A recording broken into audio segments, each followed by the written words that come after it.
Hey everybody, Josh Sheridan here with the Barely Legal Podcast.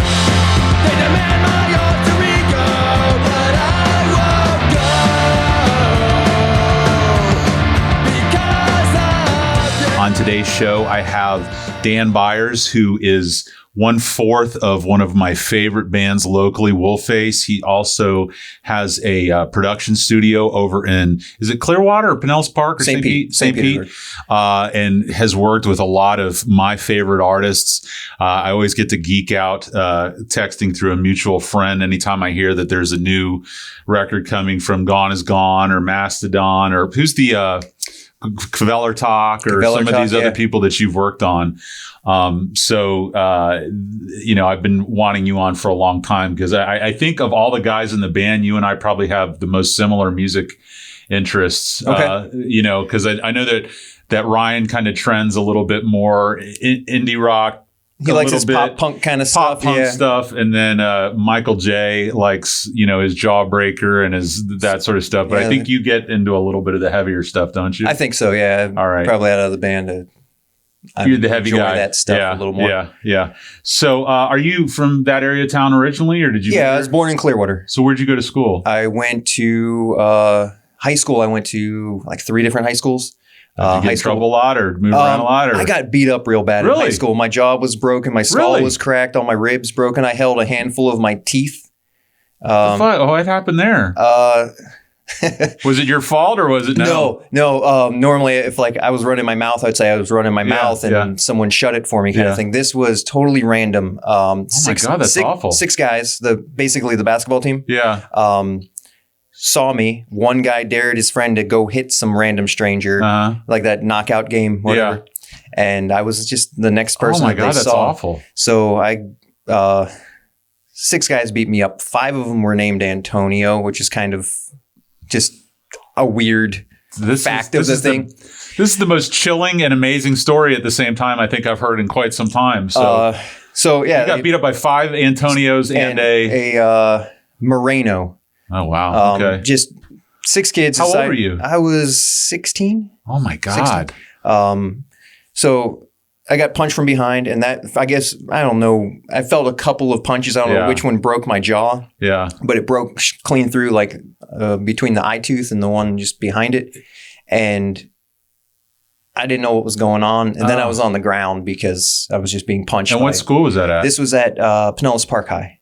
Pinellas Park was a rough school. I went to St. Pete High for 2 years, and I went to Northeast High for 2 years. But I always remember hearing stories about Pinellas Park High. So it's a little rougher there than some others. And Pinellas Park is a training ground for a lot of different lifestyles. Yeah. Oh yeah. So was that the end of your time there? Yeah. I finished out the rest of that year just on homeschool kind of stuff, tutors coming to the house and stuff. And then I went to Countryside High. And I quit there because I offered to fill the principal's mouth with my fist one day. Oh, wow. Just over some true nonsense. Yeah. And I wasn't being truly violent. I wasn't. Sure. It was just like a stupid statement that I made. Jest, yeah.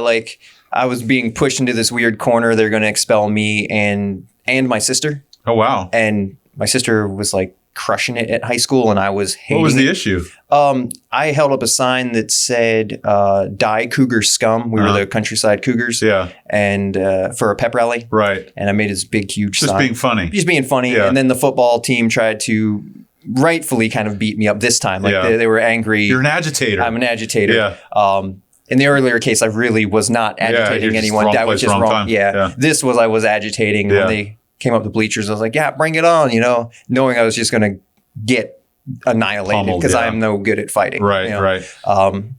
So were you into music in high school? Were you in the band? Did you do all that stuff? How did you find music? Did you have a musical family? Was it just something you took? Grew up on bluegrass music. Really? Yeah. So handful of times a year. Is your family from the Appalachian Mountains or something like that? No, from the Pittsburgh area. Pittsburgh bluegrass. Okay. Yeah. But when they moved to Florida, they made some friends with people that there's a revolving lineup of who hosted these parties for different holidays and whatever, just some random ideas of hey, let's get together this weekend. They'd just have parties, potluck kind of things. Yeah. 100 people would show up and play. 25 of them would be bluegrass musicians, and some of them were pretty. It's a fun music to go watch. We had a family up in North Carolina, so we go up there a lot. And you could go in the mountains to certain restaurants and bars, and they'd have a bluegrass band playing there right away. And it's definitely different from what I was weaned on, but I have an appreciation for it for sure. The musicianship is like the guys that can play mandolin, they have big, huge fingers, and they just tiny little instrument. Kill the instrument, you know? I bought a banjo this year, and I've been trying to figure that out. And it's surprisingly hard to sound bad on a banjo. Because a banjo just sounds bad. It just, well, I mean, I guess that's one argument. But I mean, I can almost just fret it anywhere along the neck, and it sounds like a chord. So, it's the open tuning. Yeah. So what was your instrument in high school? I picked up bass in high school. I was playing guitar in like middle school. Not very well, doing like Nirvana stuff, like all my other friends were doing. And I don't know if your thinking was the same as me, because that was the first instrument that I picked up in high school. And for me, the bass is like being a left-handed relief pitcher or a kicker or like a specialty guy in a sport, because you're always going to be needed. You can always have a longevity of your career. You can always, because usually it's the drums or guitar that someone's going to go to first. Usually it's not the bass. So everybody needs you. Yeah. Was that the thinking, or is that just kind of how it happened? I was playing guitar, and around Christmas time, whatever, my buddy got a guitar and a little amp, and another friend had a drum set. So that guy that had only the guitar and amp was like, I'm playing guitar. This guy is going to be the drummer. Do you want to play bass? And I was like, I don't have a bass. And they're going to ask this girl if she wanted to play bass. So right before that happened, we borrowed that girl's bass. Oh, yeah. And I played it. And eventually she was like, I need my bass back. I was like, oh, shit. I need to go buy a bass, or I'm going to be out of this band. She's going to be in the band, kind of thing. So I went to the pawn shop with What'd you get? Oh, the worst bass possible. Like a P-bass knockoff? It was like a short scale P-bass knockoff and some like Randall amp. Yeah. I think it was $80 for the amp and the guitar kind of thing. But you got to cut your teeth playing on shit. I think people who get like, a 50 something Les Paul and these amazing tube amps, it's like, you don't appreciate, like, I think you have to sharpen your sword on junk. Yeah. Before you can, really. I learned how to set up a guitar because of that thing playing so terrible. I learned to swap pickups and just simple things like that because the thing sucks. So I had to swim, right? Yeah. And so I think you're a little bit younger than I am. What years was this in high school? This would have been 95, 96. Okay. So I'm trying to think, what was the music of the day? What were you heavy into? What were you listening to? A lot of like NoFX. Oh, sure. Yeah. I'm trying to think what record came out then. A lot of the Epitaph type stuff. Yeah, there was a lot of the skate Pennywise kind of stuff. and Bad Religion. And, and then like a lot of like the Lookout Records stuff. Sure, like Screeching Weasel. That kind of stuff was kind of. Were you seeing live music much at that time? Yeah. Oh yeah. There's basically two venues in St. Pete. There was State Theater and the Refuge. Oh, okay. And the Refuge probably had like 3 shows a week. Right. And they're always like $4 or $5. So I lived in Clearwater, but we'd ride our bikes down to. Who do you remember seeing? Oh man, I remember seeing POD. Oh sure. Before they got religious. Before they got big at all. Yeah. And thinking like, oh, this band isn't any good. Yeah. And then 6 months later, 8 months later, they were on the biggest thing on the radio and kind MTV, of thing. Tons of bands came through there. Like there was a bunch of bands that would come up from, I think, Fort Myers, like Discount. Yeah. My Pal Trigger were some fun bands to go and see. And then all of the like grind bands that were coming out of Tampa, like Ass Suck and all that stuff was happening around that time. It was just, and all those bands would play together. Yeah. Like shows didn't matter so much. It wasn't like genre specific shows. It's just, if you're around like, here, you're playing. Yeah. Hey, we're having a show on Thursday night. Yeah. Do you want to play? Yeah. So at some point along the way, not only do you get good at your instrument, but you get that's debatable. Well, I count myself as somewhat of a fan and expert from this side of the stage. Okay. And I think you're pretty damn good. So, but at some point along the way, you start to develop an interest in actually the production part of it. When did that happen? Was that much later, or was that just that was still in high school? I'm sure we had like a 4-track recorder, a little cassette thing. Right. And it was our friend Mike's. Yeah. And I would borrow it all the time. And then finally I got one. So then we had 2 and we could bounce back and forth between them. Because that's such a part of music that people who don't play live don't even, there's like this whole other part to playing live than just standing on a stage and playing live. Yeah. Between setting up your instruments, getting them to sound right, all these other things. And, I don't think people really spend a lot of time talking about that. But in this past year, both through this show, just having to figure out how to record and get a decent sound from a microphone and produce it. And then I had the opportunity to go see Wolfface when they played. I can never remember the name of the damn venue, but it was right up here by the zoo. Oh, not the VFW. Yeah. There was like a quinceañera or like a Latino wedding going on. Yeah. Right on the other side, and then you guys were playing there, and you played. I don't know if Big Sad played there. There's 3 bands. Yeah, it was Big Sad. Yeah, Dave's band and somebody else. What was it?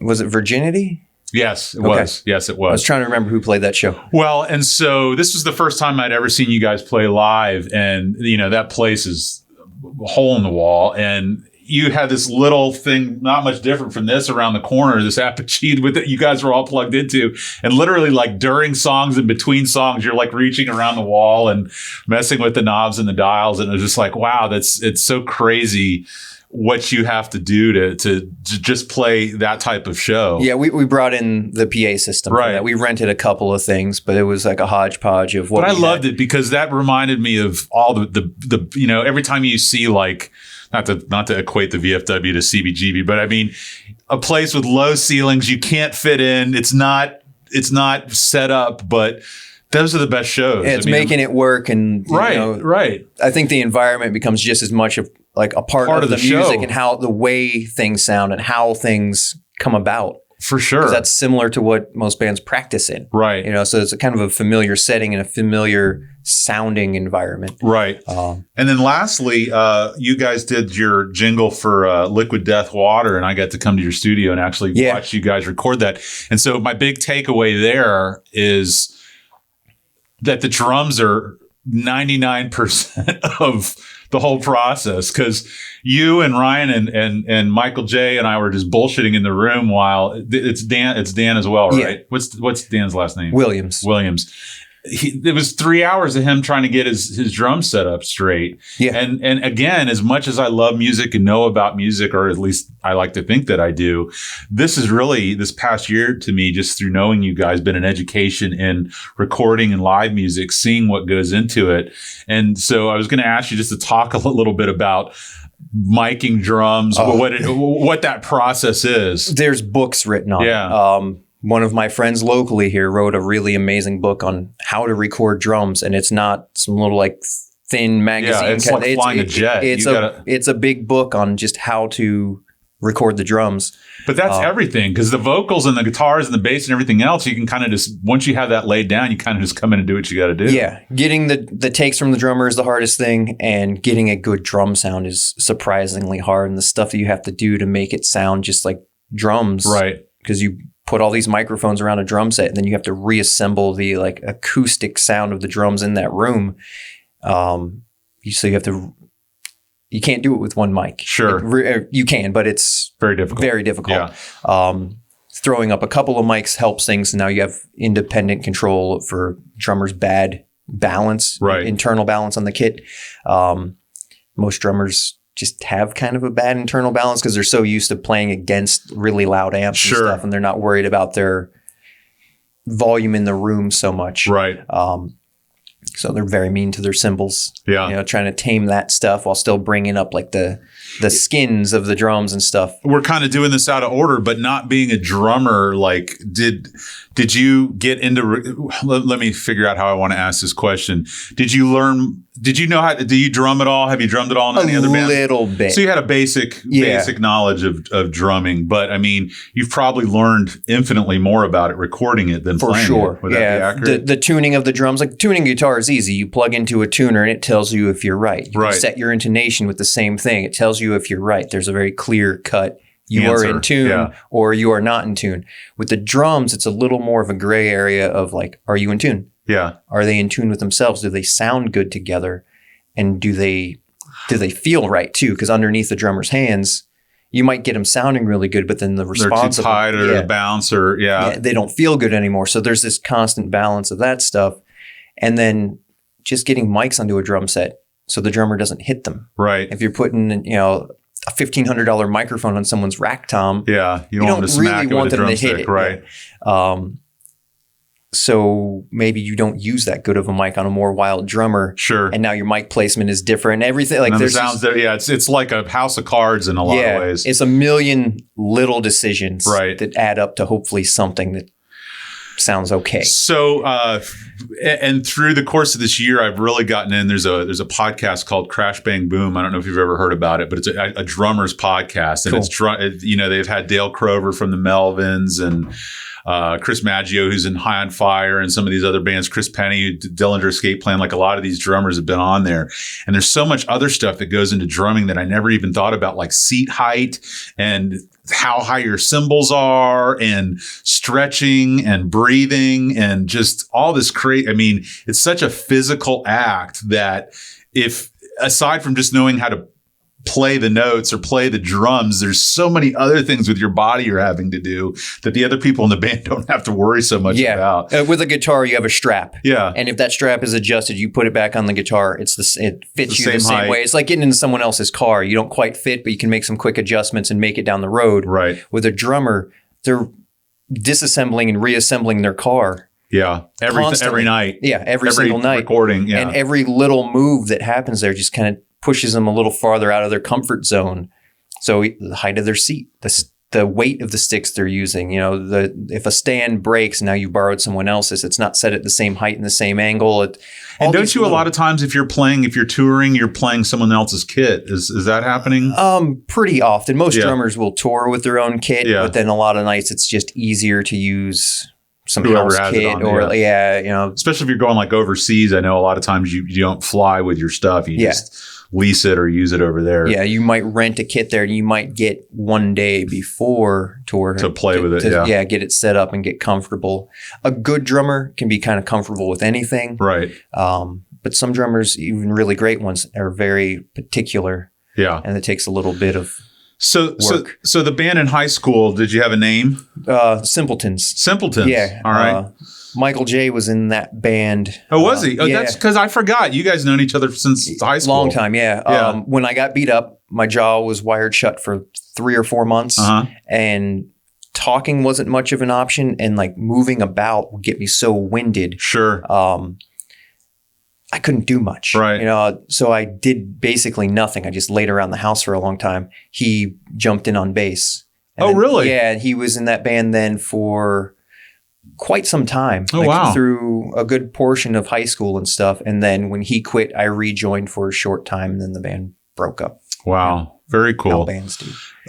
It's funny because now I'm starting to remember that I think he's told me some of this story. Okay. Is there another story about someone in the band getting beat up like next to him or is that it?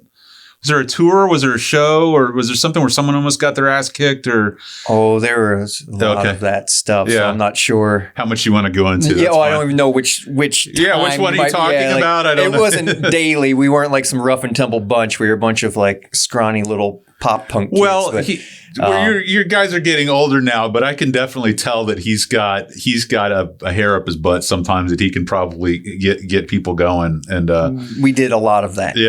We ran our mouths and acted kind of stupid and would push people past comfort zones. That's right. That's what you got to do, right? It was fun. Yeah. We never wanted to hurt anyone or do anything like that. Just like, let's make this person a little bit uncomfortable. Right.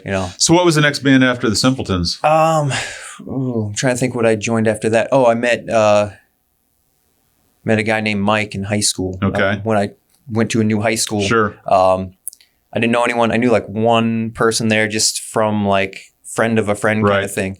And this was at Countryside? Countryside, okay. Yeah. And I go to just eat lunch with her because I don't know anyone.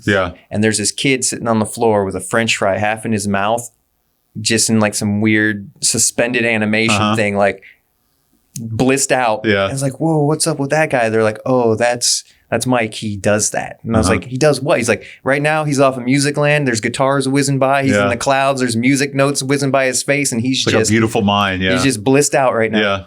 And then he came back to reality and ate his French fry. I was like, that's I a need weird to know kid. that guy. Yeah. And went to his house one day after school because he said he had some songs and that his neighbor would be the drummer and stuff. I was like, okay, cool. And then he had a bass and an amp there. I didn't have to do anything. So like, that sounds easy. I go there. He has folders of songs, like full albums written. And there's a stack of folders with like 10 or 12 songs in each folder. It's like, he's super organized, kind of OCD stuff. I was like, just picked the folder and we like learned those songs. So we had maybe, I don't know, 60 songs or something. Oh my God. From like day one. 5 albums right off the bat. Yeah. All simple stuff. Very Lookout Records kind of early Green Day type of stuff. Yeah. And played in that Green band. Day kind of has a big part in the seeds of Wolfface because I talked to Michael and he basically said he taught himself to play guitar just playing Dookie beginning to end. Yeah, that's how I think most of us learned that and like Nirvana stuff. You know, that was like the easy stuff to play. Yeah. And it was immediately gratifying because if you could play a couple power chords. Yeah. Power chords, you got Green Day and just fiddling around on the scales, you could get a lot of the Nirvana, you know. So wow. So what was the name of that band? Potentially Insane. That was named by Mike because I think he was potentially insane. Yeah. And how long did that go on for? Oh, maybe 2 years or so. We didn't play a bunch of shows and stuff, but did you do any school after high school or? I quit when me and the principal had our little coming to terms kind of thing. And I went on a short tour with the band, with the Simpletons. Okay. And when I came back, I just went back to like a night school thing and finished out with a kind of regular diploma thing. But how did you learn? I mean, because I've been to your studio and as I understand it, you built that thing by hand by yourself. And that's not even the first incarnation of the studio, is it? I had another studio that I was in for about a dozen years. Okay. And did someone show you how to do that, or did you just figure it out on your own, or a lot of it's just culmination of all your experience? Yeah, it's like framing. Yeah. So if you can frame up a wall, you could build that kind of place. But the materials, the angles, all that kind of stuff. A lot of that was just very seat of my pants. Yeah. Like, here's the room that we're working with. There was some construction that existed in the room. Right. And I just looked at it and went, there's stuff that doesn't fit my workload, so that wall needs to go away. Yeah. And then when I take that wall down, I need to reassemble something over here to close it back up. A lot of it was very like just designed by sledgehammer kind of stuff. Well, can you? This question may be easier to ask than it is for you to answer. But when you're building a space to record in, what are your considerations? What are you looking to do? You mentioned to me a little bit, I think that night when I came out, about I think you don't want to have walls facing each other. Parallel walls are kind of a bad thing because sound will bounce back and forth. Yeah, if you go into like a bathroom and clap, you hear that like fluttery kind of like a ripple effect almost. Yeah. That's just sound that's bouncing back and forth. So like the room we're in, it's what is it? 9 by 9, 10 Pretty by 10, something like that. Square rooms are really, really tough. Oh, this room is so poor for a podcast for so many different But it works because we're basically eating these mics. Sure, and you know, it will work for this. Yeah. When you get higher amplitude sound, stuff that's louder than we're talking now, that really excite a room. If a room is 10 feet by 10 feet by 10 feet, the same frequency is going to bounce left to right, front to back, and up and down. So you get this buildup at that one frequency and then harmonics of that frequency. And that just creates, if you play bass, if you've ever played bass or even guitar stuff, you go in a room and you hit a certain note and it seems like that note gets twice as loud as all the others. Right. That's the mode of the room, and you've excited it now. So the room is now amplifying that note, but then you move one fret. Nothing. And it's half as loud, or it feels like those notes disappear sometimes. Right. And that's just the room creating like peaks and nulls. So the non-parallel walls. But this is all self-taught and just through experience, right? I mean, I'm sure you've probably read up online and read like a lot of books, reading. But I mean, you have no formal education on this. Is that accurate? I did end up back in college when I was 30. Okay. So 10 years ago, went back to college for music production stuff. And how was that kind of after having so much of it under your belt? I was talking about my most recent intern was by the studio yesterday. We were talking about some of that. And like, he's got to go back and take some prerequisite courses that he skipped. Sure. And now he's got to go back and take like these very basic computer classes. Yeah. When I went in, the program was brand new. There had been one other person that had gone one semester before me as like a trial run kind of thing. Right. So as soon as I found out about the program, I went and signed up because it seemed like a good idea. Yeah. Not having a little piece of paper that says, you know what you're doing. No, but it's probably filling in some gaps that you didn't know what you didn't know, probably. Yeah. And I knew that there was a lot that I didn't know. So I went there and they're like, you got to take this music and computers class. And I talked to the guy who designed the program. I was like, right now I'm making my living recording. Yeah. I just want to become better. I want to fill in those gaps. So he like granted me permission to not have to take the music and computers class. Sure. That's like, here's a computer. You can record into it, you know? Yeah. So I bypassed some of that, luckily. And the rest of the classes were pretty much things I was doing every day. Right. But by watching the instructors and the subtle technique of right. it, where maybe most of the class was learning for the first time, like how to even get a microphone near a snare drum, I was looking at his technique, like what angle is he picking, how close to the head, or like the more subtle details of it. Because he'd been doing it for 20 years longer than me. So right. I wanted to learn stuff. So there's a lot of cool stuff that I picked up that way. And I wasn't expecting that for, even especially the first year of the program. I thought I'm just going to be bored out of my skull. So it worked out pretty well. You have to kind of make your ego small. Like I've had that happen in law. I've had that happen in different areas in life. You start to feel like you know everything, and you can choose two paths. You can either realize that you don't and be open to learning, or you can just ignore everything. Yeah, like the second you rest on your laurels there, like that's when you're going to get caught slipping. You're going to get caught slipping, and everyone else that's just behind you on this shot up right in front of you, rockets past you so quick. Right.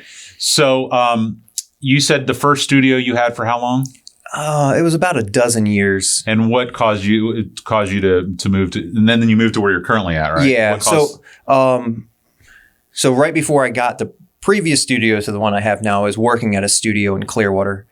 And which studio was that? This was Rose. Did you ever work at Morris Sound? No, I worked on a record there years ago. I want to ask you about more, just because I have a part of my quiver is death metal and grindcore and all that stuff, and they have such a rich history. Tom is such an amazing, he's an instructor at SPC right now. You can go to not community college, but basically a very inexpensive community type college and learn from Tom how he recorded those records and stuff. It's just amazing because it's such a niche area of music that most people don't know about. But literally, like Clearwater and Tampa was the birth of this movement and music and with the Morris Sound. Morris Sound especially. Like you look at the roster of records that came out of there with Death and Deicide and Obituary and Morbid Angel and all these other different bands that come through there, and it's just like.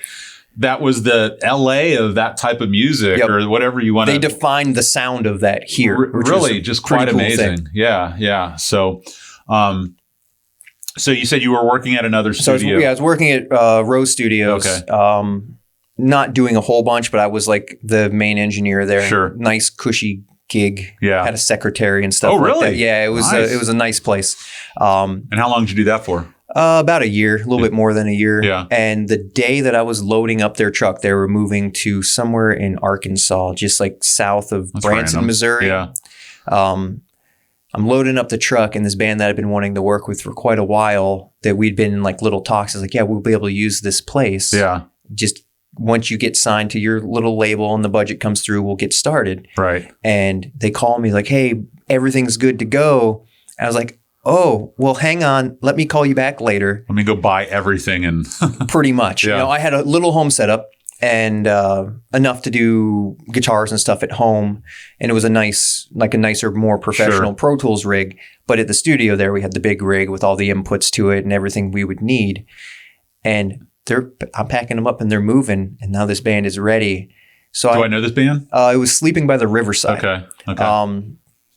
And I was just excited to work with them. I thought they were a cool band. Right. And it would be my first wow, this is my first little label project and stuff. And I was excited for it. And the timeline just crashed on itself, absolutely the wrong way.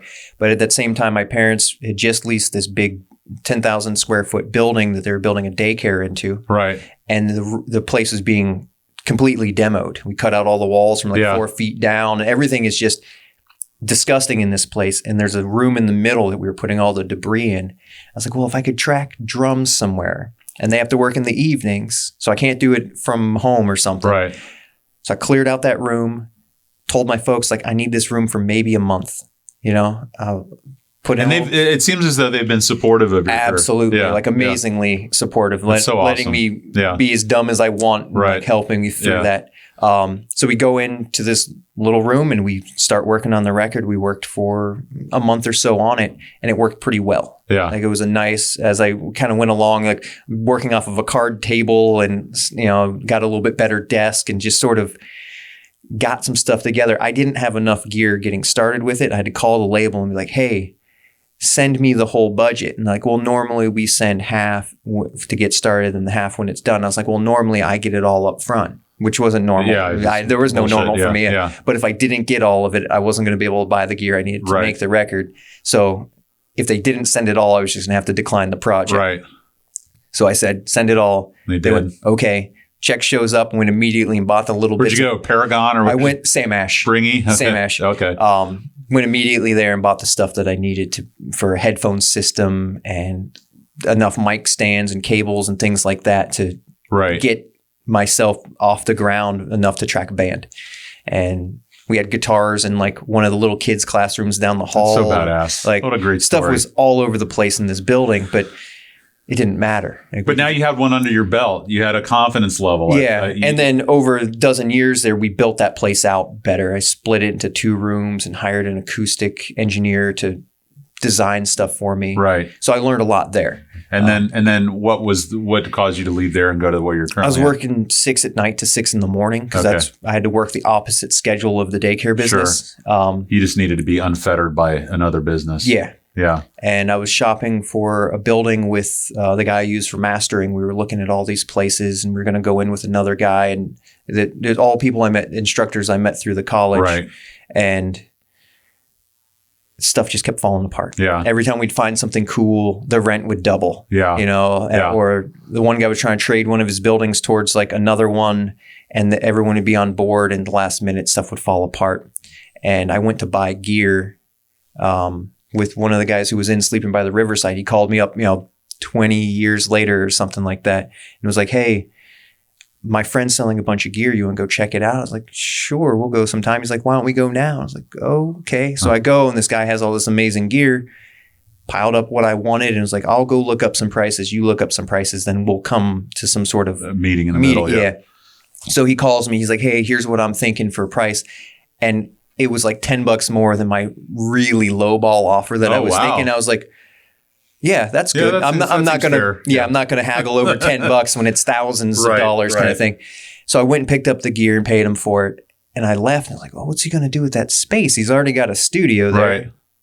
So I called him. He's like, come back. So I came back. We went and met the landlord, 'cause they're just around the corner. Yeah. And he's like, this is Dan. He's renting the studio space. Give him the deal that I've got for the last 10 years or something. I was like, oh, I guess I'm renting. Yeah. I just wanted to find out how much it cost. Yeah. And ended up, I was like, you know what? Just go all in. Just do it. Well, but that's life, right?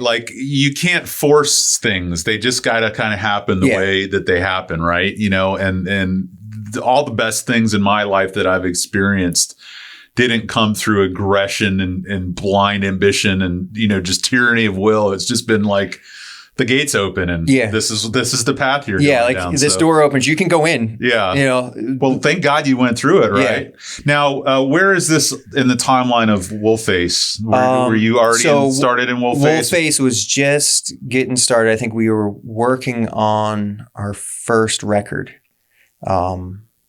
Because we did a bunch of tracking at my old place, and have you always been in touch with Greg or Mike?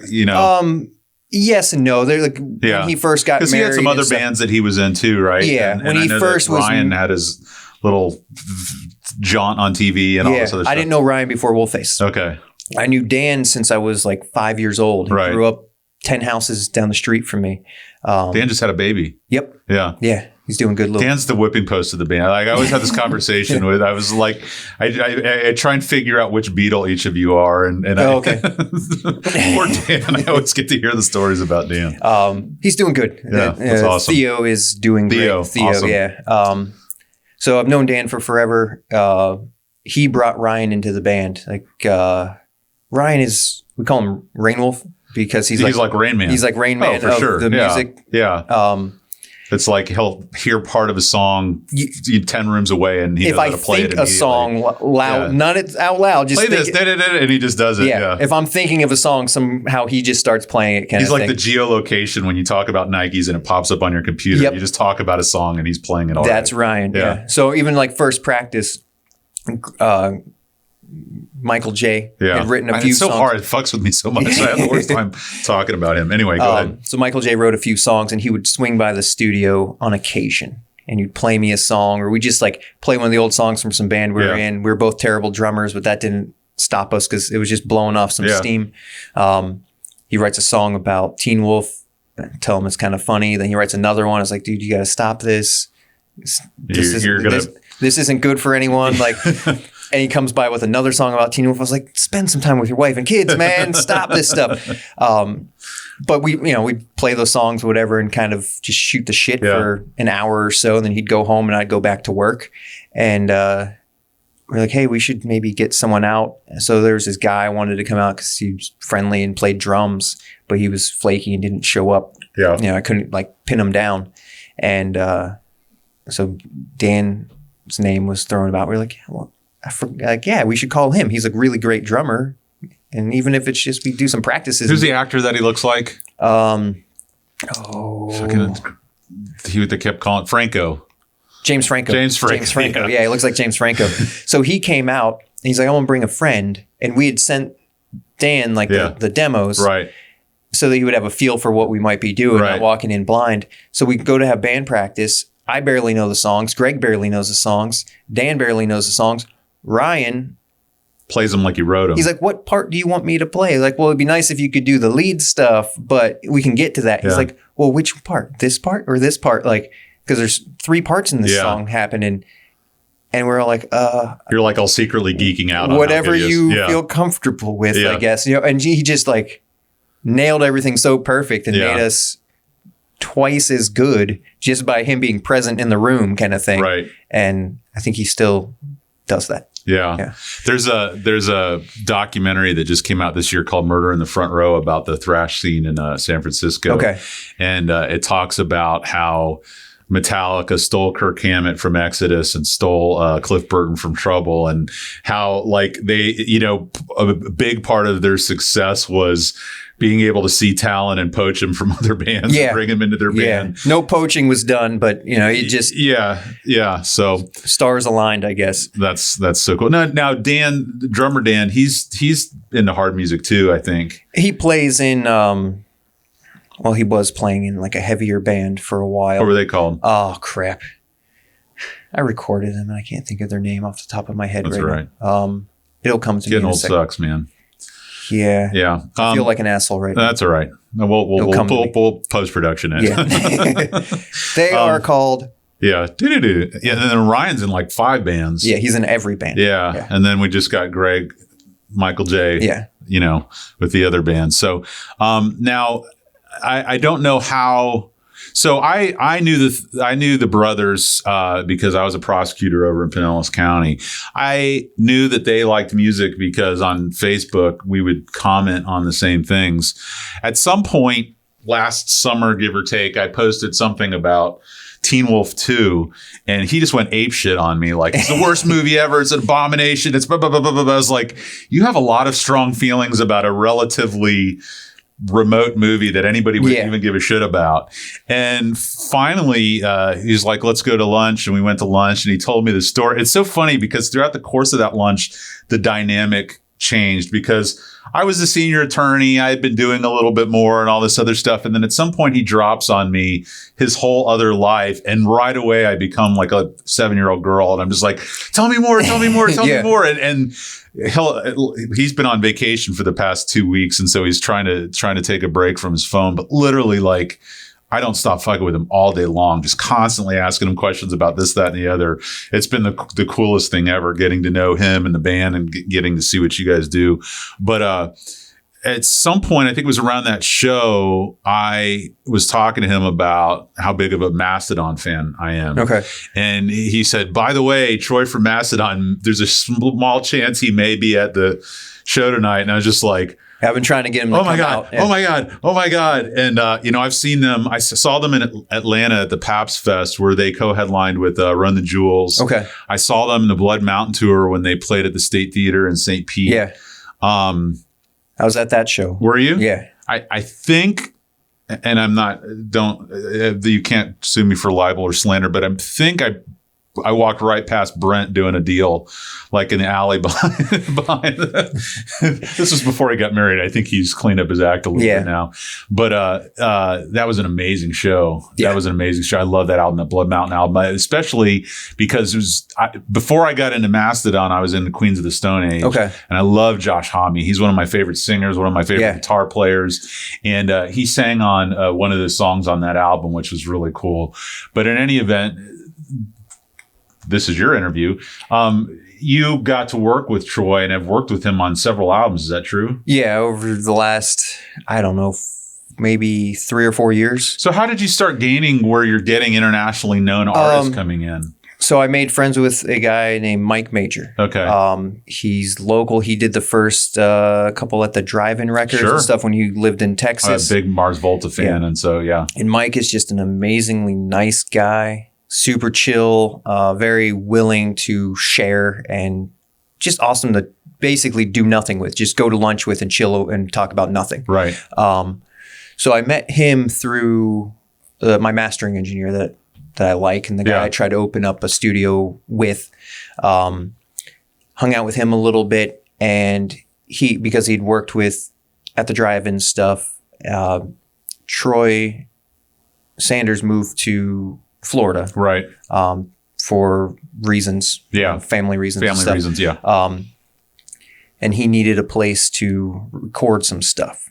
So Tony from At the Drive-In contacted Mike and was like, "Hey, Mike, where can Troy go?"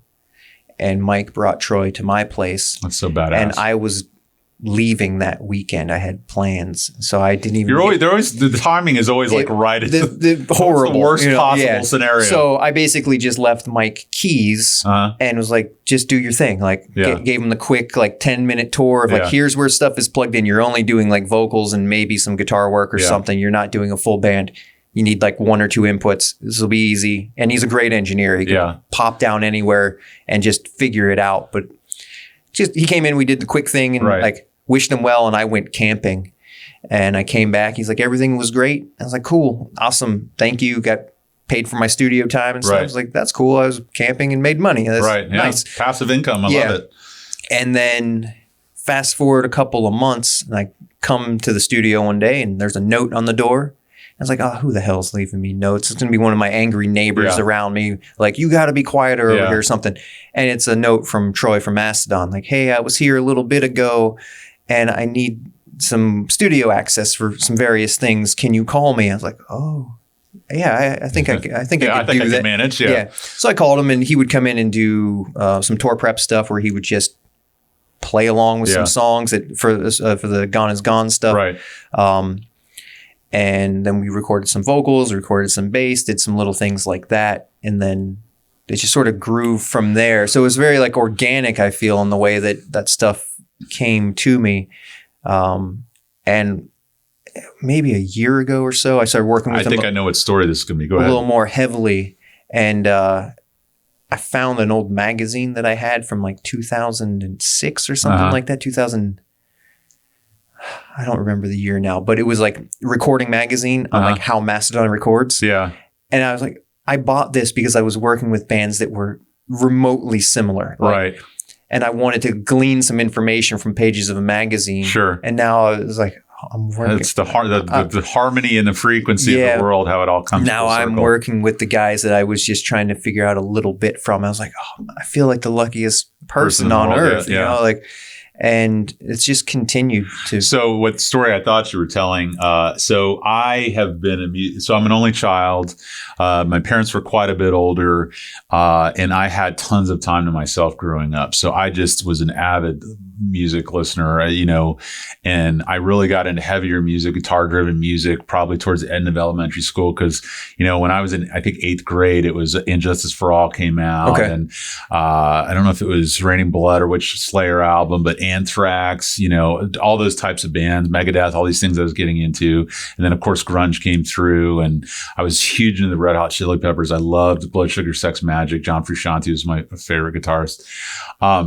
So listen to a ton of music, and I would spend shit tons of music on CDs. And I had this just insane CD collection that I had up until probably the past 6 or 7 years. I mean, just boxes upon boxes upon boxes. My wife was like, what are you going to do with this stuff? Because now it's just, you know, Spotify or whatever. You just listen to it. And it's just like, what are you going to do with this? And I had a buddy who was like, can I download it all and then we'll both share it and all this other stuff? It's like, well, you can, but you can pay $13 a month and have it all on this thing anyway.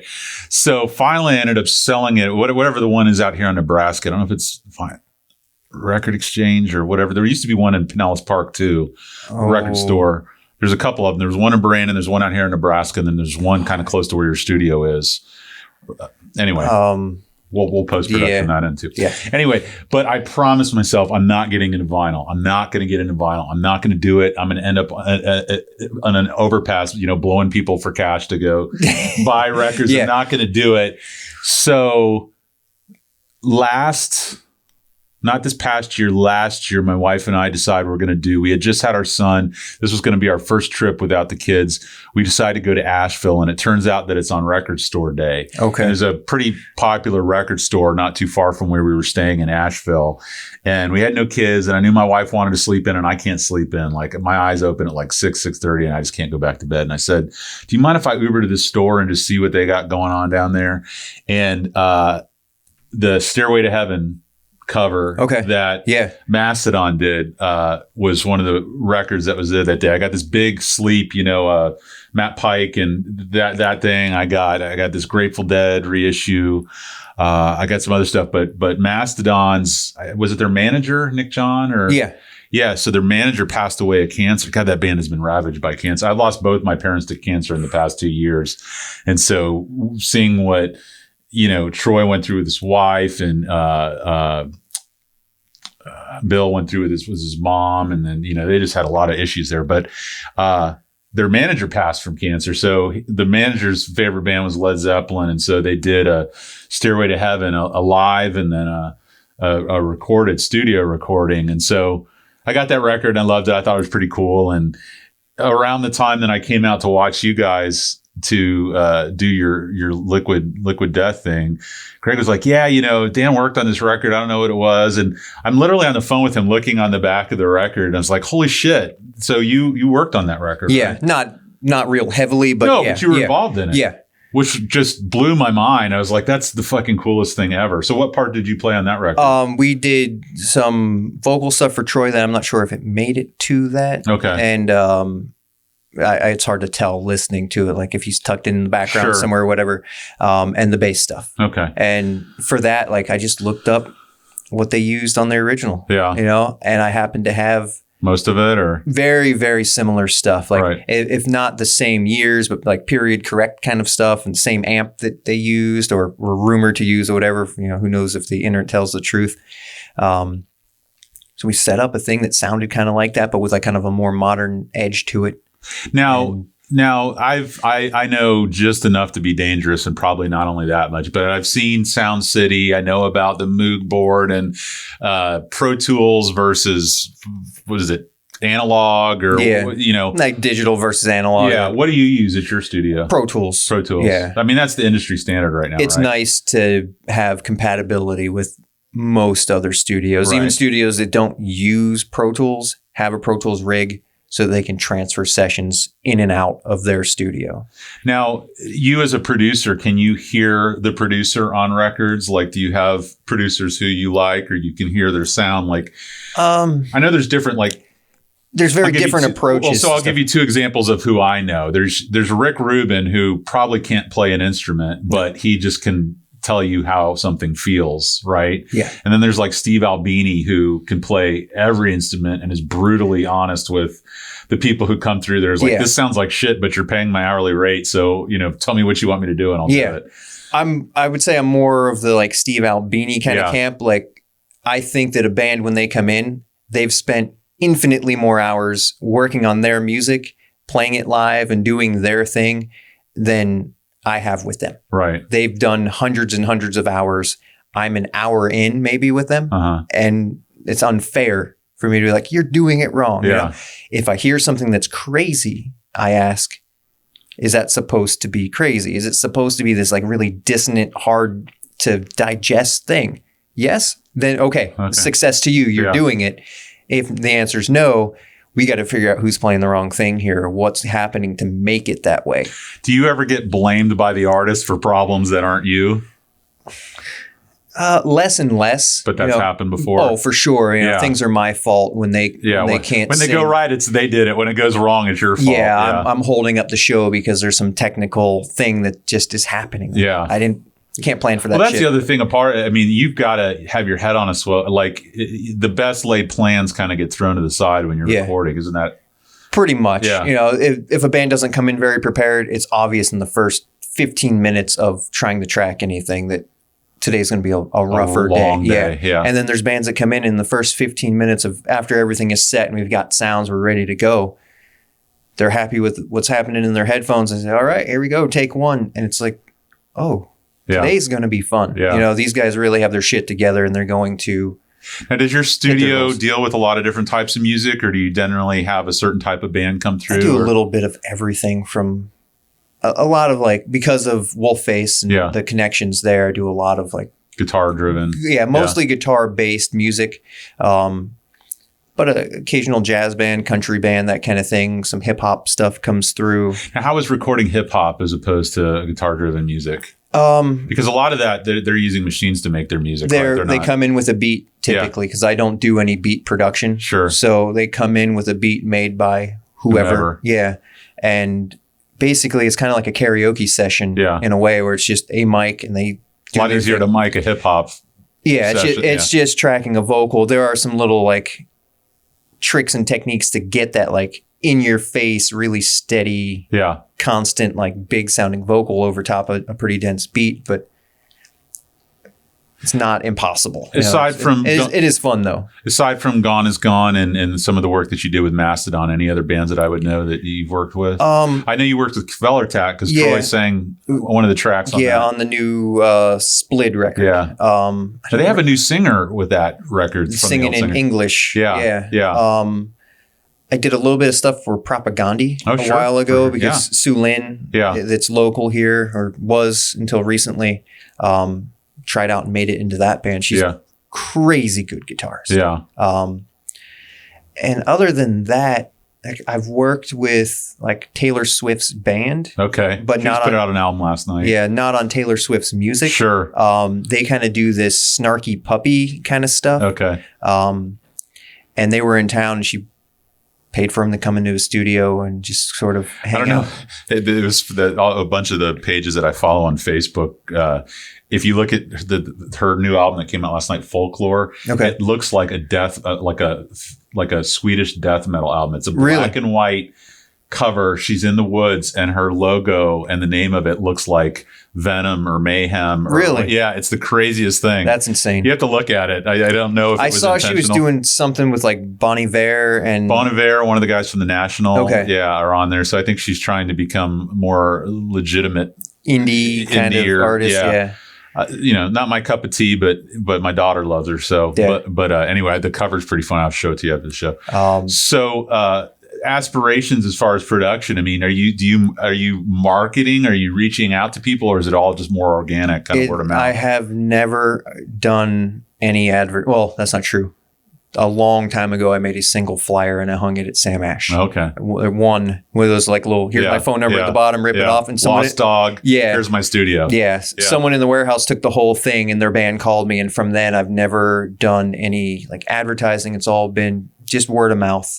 Well, how saturated is the market? I mean, just during the show, we've mentioned 3 different places. I mean, is there a lot of places locally? There's quite a few. Wasn't there a big one over here in Tampa that was pretty big? Or was it More Sound in Tampa and then it went to, More Sound reopened somewhat recently, a year ago or so, and they're right behind Springs Theater. That's what I'm thinking Springs Theater is it's the best sounding building I've ever been in. I went into Skywalker Sound. And it's purposely built and no expense is spared kind of thing. And it sounds great in there. Yeah. But it sounds sort of vanilla, for lack of a better word. The soul's gone. Yeah. Springs Theater, there was just an old movie theater that has basically had nothing done to it. Yeah. A wooden floor was put in to level the floor kind of thing. Yeah.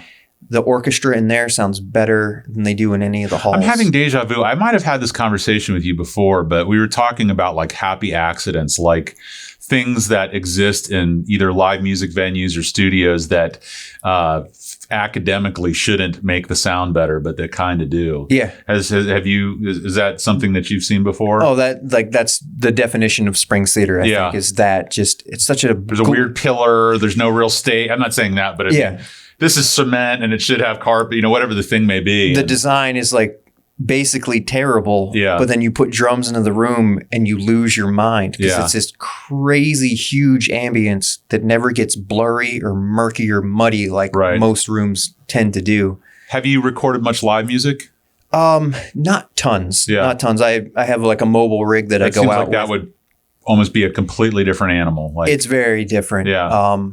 With a lot of the newer stuff, the digital boards, you can just plug in a computer, or some of them you can just stab a flash drive into, and it will track all that stuff. Whatever's plugged into it for the live front of house stuff just gets tracked to a hard drive somewhere, and then you can mix that later. Right. I worked at the Palladium in St. Pete, and they have a wonderful Pro Tools rig basically that runs their front of house stuff, and you just hit record on the computer. Doesn't Ryan do the sound at the Benz? Yeah. So, wow, that's so cool. So let's talk, if we can, a little bit about Wolfface. You guys now have put out how many? You've had a couple of EPs and like smaller records, but you've put out at least 3 or 4 albums, haven't you? I think we have 2 full lengths and then some like half length splits. Is that the only band that you're in? Yeah. Okay. I'll have time for you've got Oh, until the pandemic hit, now you have all the time. I have too much time. So now, what involvement do you have in the process of that? Are you writing any of that music? Or are you writing into the lyrics? Very little. Okay. Very little. It kind of comes with the song somewhat formed already, doesn't it? Yeah. He'll basically demo them at home and send them to us, and you just kind of put your own spin on the stuff because it's very simple what he's put down, but the important bits are there. You guys have played up and down the East Coast. I know you guys have done Fest every year for a period of time, and right before the COVID hit, there was an offer to go to Germany, wasn't there? There was there's Gunner Records. Yeah, they're the European arm of or who put out your record. Yeah, so they partnered. I don't know all the behind the scenes details there, but we were supposed to go do like an East Coast little week-long 10-day tour. Yeah, and that got canceled. It's a bummer. I really want you. I'm going to push you. You're probably sick of listening to people talk about music, but I want you to listen to that Drummers podcast. But one of the funniest things is this bit that kind of just comes up all the time. People talking about touring Germany. Yeah. Something about touring Germany. The fans there are very, not antiseptic, but you can't tell if they're enjoying themselves or not. Yeah. And they will literally just stand in front of this show where anywhere else you've got a pit, people stage diving, arms crossed, just watching you. And you can't tell if they like it or if they don't. And then afterwards they ask these soul crushing questions like, were you intentionally rushing the beat, or were you da da da da? And it's yeah, but they're not trying to be shitty. It's just they're just their way of kind of digesting music. Yeah, they're looking for the precision in it or something like that. For sure. They'd be sad at a Wolfface show. You get all these stories about these guys like there's this Maggio I told you, High on Fire. I think it's Dave Whitty who plays in Municipal Waste, but he's been in he's in this one band, I think it's called Discordance Access, and they're like one of the most technical, crazy bands out there. And some of the guys who are like an Atheist and Death, and these people who their drumming is like otherworldly, and they go there and they still get criticized. Yeah, and picked on that's crazy. People. So do you have any hunger for music outside of your job, or is that the last thing you want to do with your free time? It really depends. Yeah. There's some weeks where the only thing I work on is like someone's reading a technical manual. Sure. And then I crave music outside of there. And when it's just a week long of straight band production stuff, I don't want to hear guitar, bass, and drums when I leave there. So what are you into? Like, what do you listen to these days? Really all. Is there anybody that common now that you're into? I don't know. It's such a hard question. Yeah, like my music musical tastes haven't progressed much. Yeah. Through pandemic stuff, I put together like a little wood shop, so I've been listening to stuff out there as I work. But really? Yeah, and it's what are you building? All sorts of stupid things that no one needs, like end tables, or I built a barrel. It was like the hardest thing. Can I commission something? Of course, I want to commission a barrel, a barely legal barrel. I'll make you one. I wanted to have a little shop to do that kind of stuff. That's awesome. We were sidetracked, I guess, but no, I love it. Nick Offerman's one of my favorite comedians. Have you ever seen his wood shop? Oh, and the stuff it's that he insane. Does? Yeah, it's badass. And I have a couple of friends. I'm trying to think. You probably know who this person is. It's either a brother-in-law or a cousin of an attorney, but he's got a really cool place over in Pinellas. You probably know the name of it if you said it. I can't remember it, but he does a lot of like live edge wood tables and all that kind of stuff, and it's so cool. Make the idea. I think it's funny because in some ways, I'm not going to compare us, but when you do something analytical so long where you're using your brain, you have this great desire to use your hands to do something. Yeah. So would you say that that's kind of the dynamic that you're looking at? Well, that's what I thought. Yeah. It just turns into the same thing, I guess. It basically turns into the same thing where you're using both halves of your brain because you're trying to build something that looks cool or sounds cool, and then you have to use all of this technical stuff to do it. Right. So I went when the pandemic started, I was like, I'm going to have some free time. 2 days into stuff, everything for the coming month had canceled. And I went, well, I'll go buy a table saw. Right. So I went to buy a table saw, and the guy's like, you want this big drill press too? And I said, no. He said, what about if it was $50? And I was like, yeah, I guess I'll buy a big. I could sell it for twice that. Yeah. Or, it's an $800 or $900 drill press. Sure. I'll take it for $50. Beats the one that I currently have. And then from there, I was like, I need this tool and I need this tool. And I gathered up some tools. I'm like, I know I need like a better place to put it all in. We have a little detached, like 1-car garage. Yeah. So I gutted the place, put down flooring. We chopped down our old fence. And I put up like a cool decorative wall so that it at least felt kind of cool in there. Started building benches and got all these other tools. I was like, well, I got to start building the things that I want to build. And also just using this to kind of pass the time. So I built some small things, built like a stool and some other just non-essential things. Built my dad a little like keepsake box and stuff. And I looked at a barrel and I was like, barrel looks simple, but is very hard to build. Yeah. Let me figure out how to build a barrel. So I built a barrel, built little shelves, built a dog gate for in the house kind of thing. Just some nonsense stuff. We went the beginning of this year, my wife and I, we went to Scotland, and we got to take a tour of a whiskey distillery. Cool. And the barrels, the stories behind the barrels, the wood that's used, what's in the barrel, the impact that the barrel has on what they're making. And they had this one room, it's like a cave. And you go in and it was a gate and locked up, and it was this big rack on the wall with all these barrels. And there was tons of like Korean names and Japanese names. And they're like, well, this is becoming an in vogue thing for people to do as a graduation present is because of the time it takes for this whiskey to age. They'll buy it when a kid is starting school and it'll become a graduation present when they leave. And literally the contents of that barrel sells for like hundreds of thousands of dollars. So it's almost like a bond that, we used to, our grandparents say, here, I bought you a bond, and it matures over 20 years into $50. They're buying these barrels that they're distilling and putting whiskey in over in Scotland. And after 20 years, it's like hundreds of thousands of dollars. And for whatever reason, the Korean people know about it. That's crazy. Yeah, it was pretty cool. But the wood and what goes in the wood and what effect it has. I don't know if you're a whiskey guy or not real heavy, but sure. In Kentucky, there's such a big scene there, so get into those barrels, man. There's money in those barrels. Like those oak barrels and for stuff. Sure. Yeah. I went to a furniture place in South Tampa here, and I had offered to like sweep up their shop and bring their crew lunch and stuff because they were giving away some like wood scraps. Right. And I went there and they loaded my van completely full of like all this nice hardwood stuff that I wouldn't have been able to spend money on with no money coming in during this. So I have a garage full of wood. Another friend gave me another van full of like cedar stuff. And I've just I got to introduce you to experimenting Dave with it. Veenstra, who is an attorney locally, and I'll find out the name of the store. But you get a kick out of these guys because they do some really cool stuff. Cool. And I'm always looking at Offerman's Wood Shop online and see what he's working on. I've wanted to buy something, but I got 2 kids now, so I got to watch what I spend my money on. But anyway, I haven't seen his offerings, but I'm guessing that they are not on the cheap side of stuff. Well, there's some little stuff like you can get like a pen holder or whatever, but he's got some live edge tables and some, just cool stuff. Cool stuff. So, but going out there, I guess back to your original question that took us away, like I just listened to like the Weaker Thans, that kind of stuff because it's pretty chill. Some just like jazz mixes from iTunes and stuff, just depending on the mood.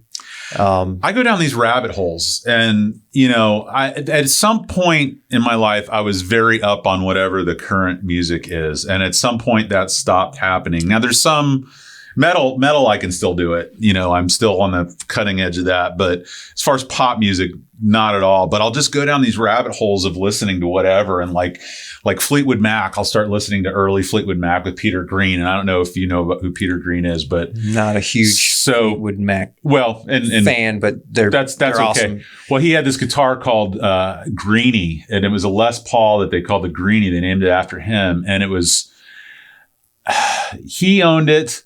Then I think one of the guitarists for Thin Lizzy owned it, and now Kirk Hammett owns it. Okay. And Kirk Hammett's played it on a bunch of different stuff. And it's one of these guitars that's almost like haunted. Like it just, it's amazing how an instrument made at the same time as a bunch of instruments from the same place can sound so different from every other instrument that was made. Yeah. And again, it's these happy accidents. I don't know if maybe there was a knot in the wood in the neck, or maybe whatever the thing, what do you call it? The action on the strings, or whatever the thing may be, the coils and the mic. I was listening to John Mayer, and again, he's kind of a divisive character, but he was on there's this podcast that I listen to called Let There Be Rock, and it's Dean Del Rey, who's a comedian, but he used to be a musician, and he's a huge John Mayer fan. And John Mayer talks about playing, who's the main guy for Grateful Dead that passed away? This, you know what I'm talking about? Jerry Garcia. Jerry Garcia, okay, thank you. Jerry Garcia's guitar. And something about like they wound the coils and the pickups wrong or something.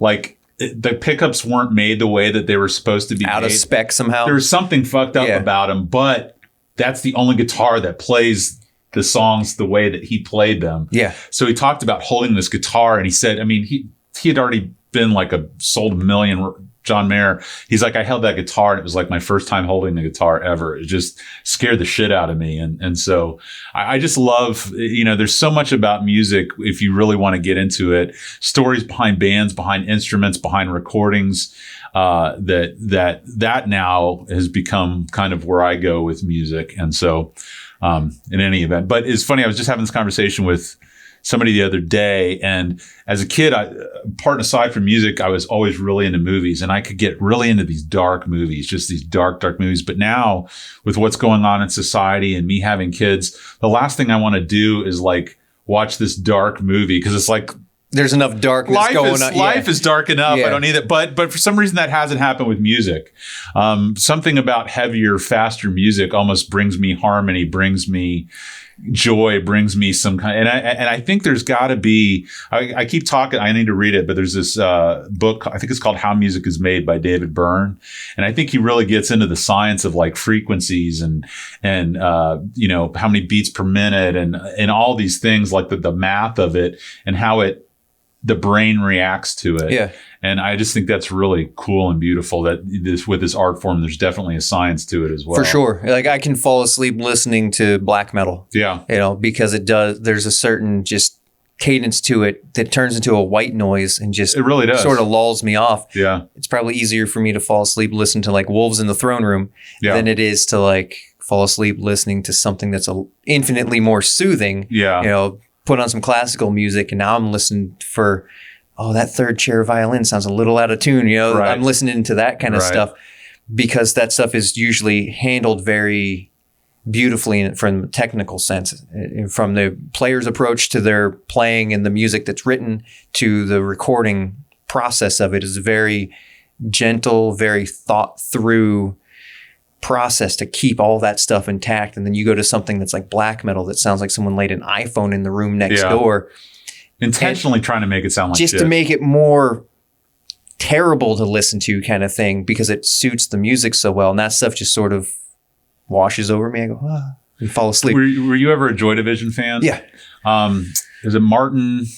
Can't remember his last name, but he was the guy who did all the recordings, a lot of the recordings on that. And I only know this because I've seen some movies about it, but like literally like he put the drummer on the roof and like, if you listen to the drumming on Joy Division, it sounds like you're hitting a wet towel. Like it doesn't resonate at all. It's almost just like a click. Yeah. It's interesting because, you know, even trying to make music sound shitty can have an appealing absolutely effect to it. And I had this conversation with Greg all the time that some of my favorite music is where people don't sound like they've played the song before or that they're even playing the same song or that they even know how to play.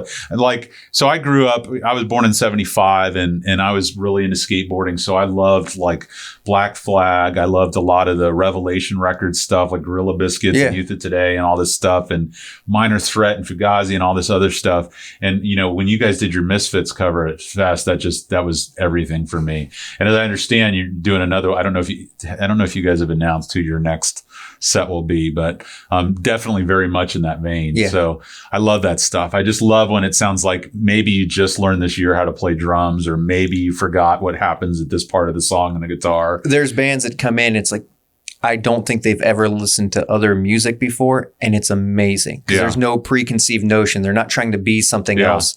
And there's an energy to stuff when the songs are fresh and new. Organic, there's like this feeling of this train's about to derail. Yeah. And it sucks you in, like that tension sucks you in because you feel like we're going to watch a train wreck. The person I always think of is Keith Moon, the drummer for The Who, because literally you couldn't use his drum set after he drummed it. I mean, he did just fucking destroyed it. And, you know, things are tipping over while he's hitting it. And I mean, it's just a hurricane. It's chaos behind the drums. And I that has always appealed to me. I just love that. Anyway, well, I can't thank you enough for finally making it over. I know you've been busy recording a lot of stuff. I know you're working on some stuff right now I'm pretty excited about. Hopefully there's a new, I'm too pushy, but I want another Wolfface record soon. I think there'll be a little while before that happens. Yeah. Because the newest coming up with new material. Yeah. Yeah. I mean, there's a deep well there. But I have some Rutterkin now that I can listen to in the interim. Cool. Are they recording with you at all? They've done a bunch of stuff there. Ryan's been handling most of that stuff because he knows how to do it. He's awesome at it. Yeah. He's very, very good at it. And they go to my place and finish up at his place. And I did some drums for them because it sucks to be the drummer. Did you have anything to do with the Guided by Voices cover that they did? I did not. Oh, I love Guided by Voices. You ever listen to them? Yeah. Yeah. Game of Pricks. That's one of my favorite songs. I know that's just one day it was, oh my God, that's really cool. Yeah. They're a pretty cool band. Yeah, I love them. I mean, I've really only recently come to see how rich the community is here musically. You know, I've through you guys and Andrew, who's Blade of Sur and does Achilles, and Rob Sexton's got Slap of Reality over there. Keith's got Pogo over here at, then the bands that you've played with, of course, Dave Decker, who I actually flew out to Portland today to go take pictures of what's going on with the protests. Yeah. He's over. Oh, you flew him out there. That's how he got out there. Well, he put on Facebook. He's like, I want to get out there. I want to get out there. I was like, well, how much could it cost? And he messaged me. He's like, this is how much it costs. And I was like, can we do like a podcast photog collab? He's like, sure. And it's like, that dude's awesome. I fucking love him. Have you talked to him at length? He came into the show. Okay, I didn't.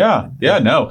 I love him, and I've been talking to him about coming out and doing a photo series for the show. And he's got his show, the Fugazi show that he went to up in Gainesville, where he gets his head smacked open and is using Joe Lally's shirt to mop up his blood. And so I was talking to him about Glenn Friedman, who did a lot. He did that photo thing with Fugazi, and he did a lot of stuff with Run DMC and Beastie Boys and Dogtown and Z-Boy. So now we talk. My wife's a photographer too, so we talk about photography stuff. No, but I love him. That's awesome. The great thing about this podcast, and probably in a very similar way to your studios, you get to meet these amazing people who maybe you wouldn't otherwise Absolutely, get to. Yeah. And so, through you, Greg, Ryan, Sean Kyle, these other people, and I mean, all these different types of music and different types of scenes, but I learned something every show. So it's been pretty amazing. Yeah, the stories behind the song. Sometimes the lyrics are, we're finally in that stage. We're doing vocal.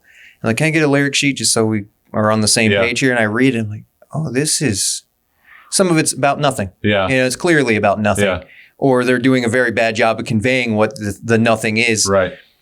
And the next thing I read is like, this is absolutely insane. Yeah. I worked on a song a couple days ago that's about a guy he's born in Ukraine, survived all the war stuff there, talking about getting shot at by the soldiers and all this stuff. Him and his friends, he went back a couple years ago, 2 years ago or something. Him and his friends get like drunk out of their minds, and they get in a car and they're cruising around in a field that they know is just full of mines. Oh, wow. And they're ready basically to die at any second. But they're just so drunk and happy to be together, and it's such like a crazy well of emotions in all of them, and they're just cruising around in this field like drunk driving, right? Waiting to get blown up by a mine, and they didn't, because I recorded them the other day. But like the lyrics, I was like, what is this about? Because this sounds insane, right? And he tells me the story. I'm like, holy shit, that's pretty terrifying. Well, with all the heavy stuff that's going on right now, I'm really hoping that it does bring about some amazing art, between the Black Lives Matter thing, what's going on with the police, the defund the police, politically with the election coming up, and then of course COVID, people going out of business. I mean, I've had Tom DeGeorge on from Crowbar, and that guy's awesome. He's awesome, sweetheart, real nice guy, and just what a struggle live music venues are facing, which just kills me, because that's such a big part of my life is live music. And this year, I don't think I've seen a live show this year. I had tickets to Tool. I had tickets to Guns N' Roses. I know you guys are going to, I think, do Pre-Fest or something at, and then a bunch of the smaller shows. I'm always at the Orpheum seeing the Melvins or whomever's coming through there, and it's missing. It's a hole in my life. I'm noticing it with the bands that I normally have worked with. They're not playing shows, they're not selling merch, and they're not doing very much. They don't have money to come in and finish their records. And it sucks. And when I sit back and think about it, it's like a panic attack, because I feel bad for all of my musician friends that are relying on that stuff as their source of happiness. They're working jobs that they don't necessarily love, and that weekend show is their release. Yeah. And it's also a little bit of money into some kind of fund that brings them then to me. And that's a selfish thing, but like, I'm very happy when they're in there and we're working together on music, because it's what I love to do. It's also how I end up paying the bills. So it's like two parts of me. The part that wants to eat and like live indoors is scared, and the part of me that just loves working on music all the time, that's missing too. It's the two very important, like, vital parts of being alive. Yeah. I not to get too kind of melodramatic or metaphysical or whatever, but I feel like what art always finds a way to survive, always finds a way to get through. I mean, you look at these artists, these great works of art that survived World War II, and you just all these different things that, you can't stop it. And so, that sounds great in theory. What does it mean in practice for my day to day? But I'm hoping that this is all on a path to something great, whatever that looks like. I know there's more songs being written right now. There's a lot more passion, for the lack of a better word. People have time. They have some frustrations. They have a bunch of stuff that they need to get out, and their normal outlet is gone. Yeah. So everyone's kind of falling inward in a certain way and just pouring that out into their songs and their art. And I think that soon we're seeing that coming about, I think kind of slowly, but pretty soon I see there's a wave of stuff that's going to be pretty. So much of my favorite music is politically motivated or protest music, or, you know, whether it's Dylan or Rage Against the Machine, or who's this Machine Kills Fascists? Is that Woody Guthrie? I don't know. Anyway, I love that music, and God, I don't know what it was like to live through Vietnam or to live through segregation or whatever, but I feel like what we're going through right now has got to be pretty darn close to what they went through when all this amazing music came about. Yeah, it's definitely a similar set of circumstances. Not exactly the same, but nothing is the same as anything else, really. Right. But yeah, I think people are pissed off, sad, scared, all the emotions that all the great stuff that goes into great art. Yeah, the suffering that's required to write a really great song. Right. You know? Right. Well, Dan, I can't thank you enough for taking time on your Friday to come over here, drive over the bridge. I don't know. Do you have more recording that you got to do today? Are you going to be working on some tables, or probably go play with wood some? Oh, there you go. There you go. I'm serious though. I gotta make something. You gotta let me know what you're working on next. And I would love to have that be a part. Maybe it'll buff some of the sound. Brian was telling me I need to put a little mini fridge in here. A little mini fridge and some diffusers and some sand panels. I'll build you a cool diffuser. Thank you so much for coming over. It was a pleasure. My pleasure. You're an awesome guy, and I really love what you do. Thank you, man. All right.